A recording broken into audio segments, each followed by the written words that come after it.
it's lovely to be here today. So thank you for the invitation and thank you for all the energy and ideas that are coming out of this.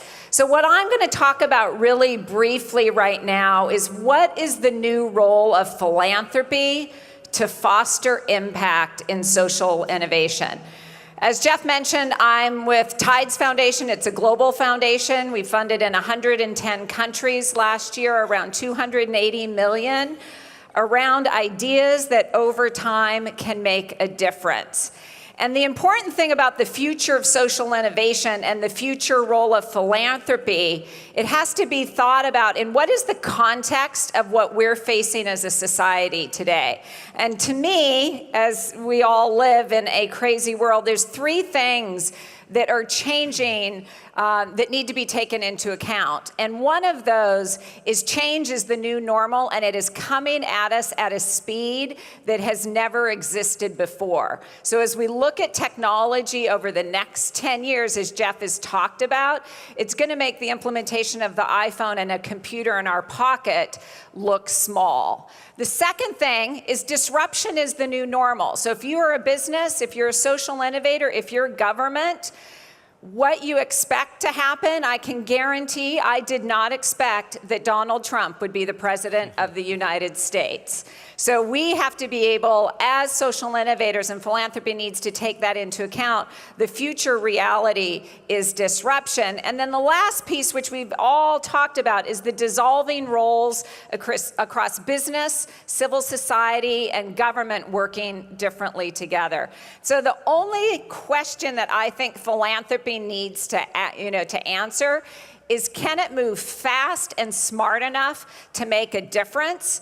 And the way that philanthropy has been acting the past 30 years has to fundamentally change. So historically, whether you're an individual, whether you're a corporate philanthropy, family foundation, generally, this is in the global south, it's in the west, it's in the Middle East. It has moved slowly. It likes to fund restricted projects, and it likes to do short-term funding, like 1 or 3 years, and we have all these metrics that have to be brought in. What we need to drive social innovation, it needs to move much more quickly. It needs to be fast.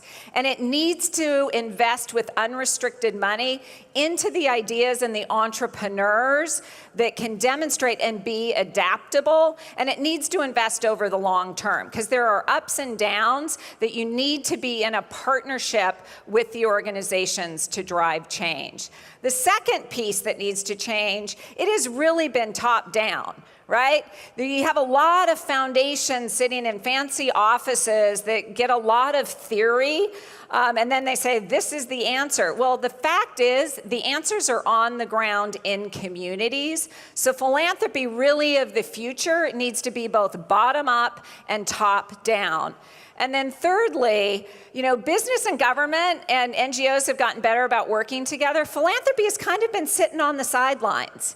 They have not been active as much as their potential to work differently with business, to fund even some different R&D that could be a next product or service. So it needs to move from operating in a silo to operating as a collaborator.